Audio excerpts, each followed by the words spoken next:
இன்றைக்கி நம்ம பார்க்க போகிறது பார்த்திங்கன்னா முருங்கைக்கீரை கடையில் தான் நம்ம பார்க்க போகிறோம். அதுக்கு வந்து நான் ஒரு 1.5 கப்பு முருங்கைக்கீரை, ஒரு 1.5 கைப்பிடி வந்து முருங்கைக்கீரை எடுத்து வச்சுருக்கிறேன். அப்புறம் கொஞ்சமாக கருவேப்பிலை இருந்தால் நீங்கள் சேர்த்துக்கலாம். அடுத்து ஒரு பூண்டு, ஒரு முழு பூண்டு முழுசாக எடுத்திருக்கேன். அடுத்தது பார்த்திங்கன்னா வரமிளகாவை பொறுத்த வரைக்கும் ஒரு 6 எடுத்திருக்கேன். தக்காளி பார்த்திங்கன்னா 5 தக்காளி எடுத்திருக்கேன். இப்போ இதை வந்து தக்காளி வந்து நான் அதிகமாக சேர்க்க போகிறேன். ஓகே, ஒரு பெரிய வெங்காயம் ஒரு 2 எடுத்திருக்கேன். இப்போ தக்காளி வந்து ஏன் அதிகமாக சேர்க்குறேன்னா, இந்த முருங்கைக்கீரையில் ஒரு கசப்பு இருக்கும். அந்த கசப்பு வந்து தெரியாமல் இருக்கிறதுக்கு தான் நான் இப்போ தக்காளி சேர்க்குறேன். இப்போ வந்து முருங்கைக்கீரை கடையில் எப்படி செய்யலாங்கிறது பார்க்கலாம் வாங்க. இப்போ முருங்கைக்கீரையை பார்த்திங்கன்னா ஒரு பாத்திரத்தில் நான் இப்போ சேர்த்துக்கிறேன். சேர்த்துட்டு இது மேலே லைட்டாக ஒரு 3 ஸ்பூன் நல்லெண்ணெய் ஊற்றி அடுப்பில் வச்சு வறுக்க போகிறேன்.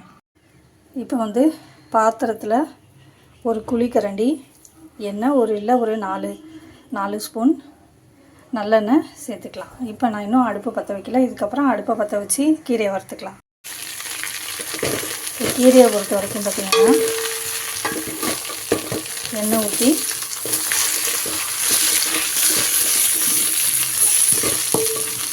ஏன் வந்து நான் கீரை மேலே ஊற்றுறேன்னா, இப்போ ஃபஸ்ட்டு எண்ணெய் ஊற்றி அடுப்பை பற்ற வச்சிட்டோம்னாவே அந்த எண்ணெய் வந்து சூடாகிடுச்சுன்னா அந்த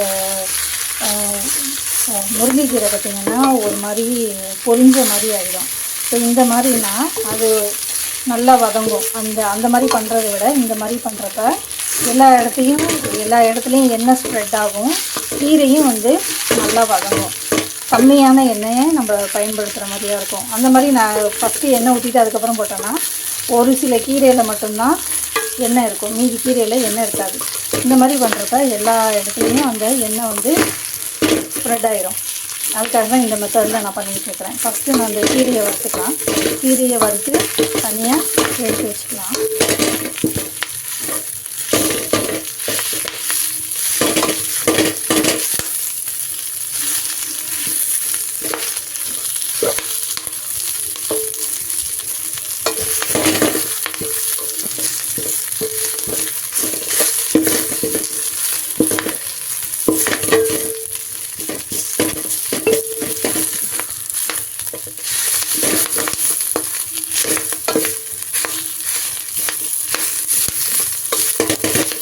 ஓரளவு வந்து கீரை நல்லா சூடாகிடுச்சு. சவுண்டு பட்டுன்னு வெடிக்கிறது உங்களுக்கு இருக்குதா? இந்த அளவு ஓரளவு கீரை சூடானாவே போதும். இப்போ அடுப்பை ஆஃப் பண்ணிடலாம்.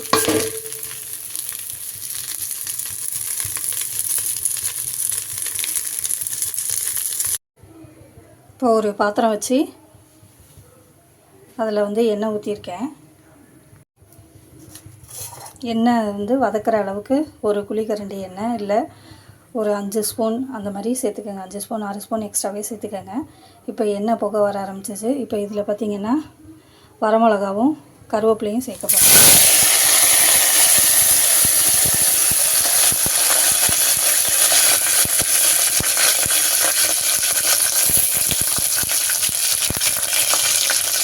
அடுத்தது பார்த்திங்கன்னா பூண்டு கீரி வச்சுக்கலாம். ஏன்னா எண்ணெயில் போடுறப்ப வெடிக்கும், அதனால கீரிட்டு போடுறாங்க பூண்டை.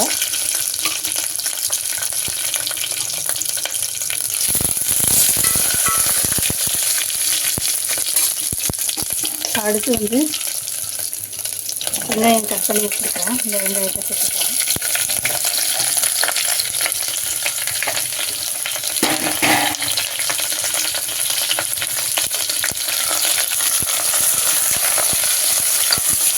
வெங்காயம் போட்டு வெங்காயம் பார்த்திங்கன்னா நல்லா பெருசாகவே போட்டுக்கோங்க. பெருசாகவே கட் பண்ணிக்கோங்க. ஏன்னா இப்போ இது எல்லாமே வந்து நம்ம மிக்ஸி ஜாரில் போட்டு அரைக்க போகிறோம். இது வந்து முருங்கைக்கீரை கடையல்.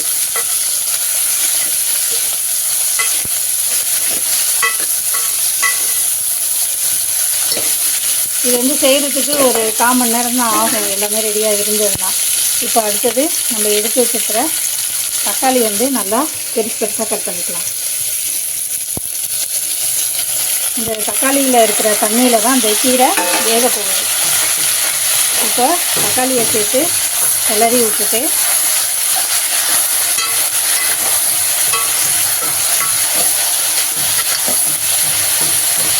அடுத்து நம்ம வறுத்து வச்சுருக்கிற முருங்கைக்கீரையை சேர்த்துக்கலாம்.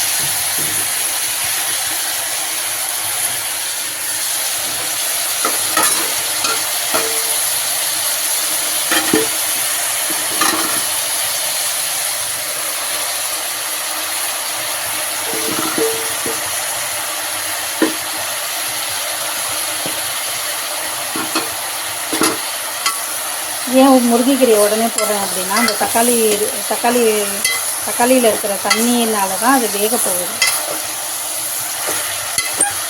இந்த மாதிரி பண்ணுறப்ப உங்களுக்கு கீரை நல்லாவும் வேகும். இந்த கீரை நல்லா வெந்ததுக்கு அப்புறமேட்டு இந்த வெங்காயம் தக்காளியும் நல்லா வதங்க ஆரம்பிச்சிடும்.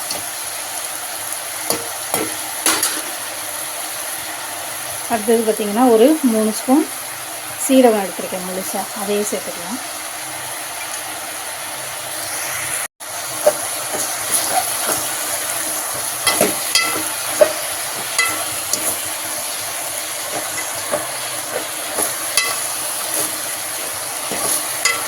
அது அப்படியே கொஞ்சம் நேரம் வதங்கட்டும். இதுக்கு இதில் பார்த்திங்கன்னா நடுவில் கொஞ்சம் கல்லுப்பு. பெரிய வெங்காயம் நீங்கள் போட விரும்பலைன்னா சின்ன வெங்காயம் கூட நீங்கள் சேர்த்துக்கலாம். சின்ன வெங்காயம் சேர்க்குறப்ப தக்காளியோட அளவை கம்மி பண்ணிடுங்க. ஏன்னா இந்த முருங்கைக்கீரையோட கசப்பு வந்து சின்ன வெங்காயம் சேர்க்குறப்ப சுத்தமாக எதுவுமே இருக்காது.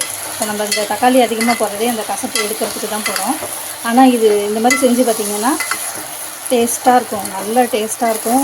இப்போ வந்து முருங்கைக்கீரை வந்து பிள்ளைங்க சாப்பிட மாட்டாங்க, அவாய்ட் பண்ணுவாங்க அப்படின்னா இந்த டேஸ்ட்டு வந்து அவங்களுக்கு ரொம்ப பிடிச்சி போயிடும். கண்டிப்பாக அடிக்கடி நீங்கள் செஞ்சு சாப்பிட்ற மாதிரியாக இருக்கும்.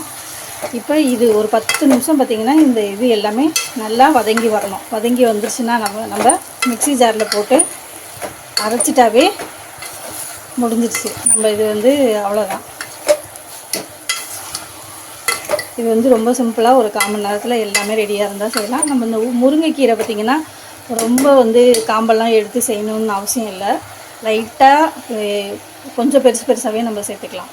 ஏன்னா இது எல்லாமே நம்ம மிக்ஸி ஜாரில் போட்டு அரைக்கிறதுனால நல்லா மிக்ஸ் ஆகி நல்லா அந்த கலரே சூப்பராக இருக்கும். மிக்ஸி ஜாரில் அரைச்ச கொஞ்சம் நேரத்தில் பார்த்திங்கன்னா நல்லா கொஞ்சம் தண்ணி மட்டும் சேர்த்து மிக்ஸ் பண்ணிக்கிட்டிங்கன்னா அது கருப்பாகாது. ஏன்னா இது செஞ்சு ஒரு 1 மணி நேரம் 2 மணி நேரத்தில் பார்த்திங்கன்னா இந்த கலர் வந்து டார்க்காக ஆரம்பிச்சிடும்.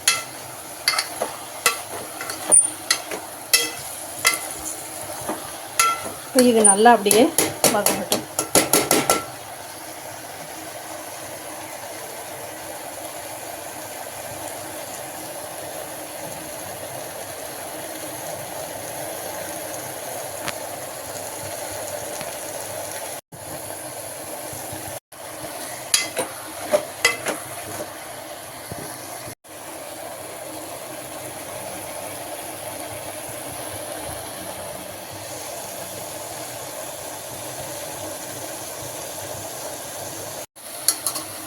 கீரை பார்த்திங்கன்னா வெங்காயம் தக்காளி எல்லாமே நல்லா வதங்கிடுச்சு.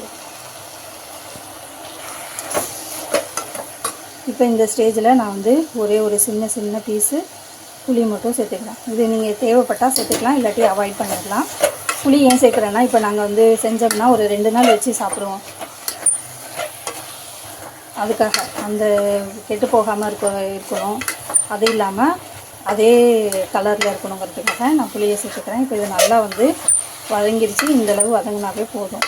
இப்போ இந்த தக்காளியோட தண்ணியில் தான் இந்த முருங்கைக்கீரை நல்லா வெந்துடுச்சு. இந்த கலரே பார்த்திங்கன்னா உங்களுக்கு நல்ல ஒரு க்ரீன் கலரில் இருக்கும். இப்போ எல்லாமே நல்லா வெந்துடுச்சு. இப்போ மிக்ஸி ஜாரில் போட்டு நம்ம அரைச்சி எடுத்துகிட்டு வந்துக்கலாம்.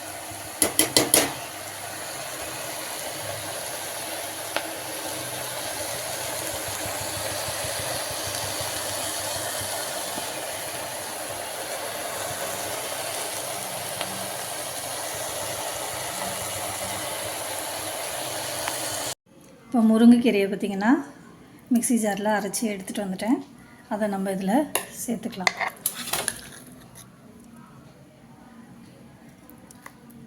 முருங்கைக்கீரையில் பார்த்திங்கன்னா விட்டமின் ஏ, இரும்பு சத்து, விட்டமின் சி, கால்சியம் சத்து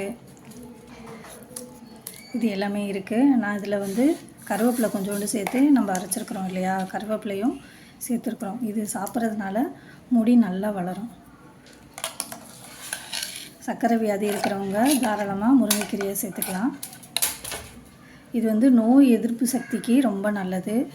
சின்ன குழந்தைங்களுக்கு பார்த்திங்கன்னா கொஞ்சமாக 1 ஸ்பூன் போட்டு நெய் ஊற்றி நல்லா பிசைஞ்சு ஊட்டினோம்னா அந்த கசப்பு தன்மையே தெரியாது. அவங்களும் நல்லா சாப்பிட ஆரம்பிச்சிடுவாங்க. அவங்க உடம்புக்கு தேவையான சத்துமே கிடச்சிரும். இப்போ இது பார்த்திங்கன்னா எவ்வளோ சூப்பராக இருக்குது பார்த்திங்களா? கலரே பார்த்திங்கன்னா இந்த கலரில் இருக்குது. இன்னும் டைம் ஆக ஆக இந்த கலர் பார்த்திங்கன்னா அப்படியே பிளாக் கலரில் சேஞ்ச் ஆகும். ஏன்னா இந்த இரும்பு சத்துனால, முருங்கைக்கீரையில் இருக்கிற இரும்பு சத்துனால அந்த கலர் வந்து வரும். இப்போ இந்த முருங்கைக்கீரை, கருவேப்பிலை, வெங்காயம், தக்காளி சேர்த்து நம்ம ஒரு சூப்பரான முருங்கைக்கீரை கடைகள் ரெடி பண்ணிக்கிட்டோம். இது சாப்பிட்றதுக்கு ரொம்ப டேஸ்ட்டாக இருக்கும். கண்டிப்பாக ட்ரை பண்ணுங்கள். ஃபஸ்ட் டைம் செஞ்சப்போ தீர்ந்துச்சு, என்னால் வீடியோ எடுக்கவே முடியல. இது வந்து நான் செகண்ட் டைம் செய்கிறேன். ஃபஸ்ட் டைம் செஞ்சப்பயே கொஞ்சம் டவுட்டாக தான் செஞ்சேன். இந்த மாதிரி செஞ்சால் எல்லோரும் சாப்பிடுவாங்களா அப்படிங்கிற மாதிரி ஒரு பயத்திலேயே செஞ்சேன். ஆனால் அந்த டேஸ்ட்டு பார்த்தப்ப சூப்பராக இருந்தது. அதனால் இப்போ வந்து நிறையா செஞ்சுருக்கிறேன். இது டேஸ்ட்டு நிஜமாகவே ரொம்ப சூப்பராக இருக்கும்.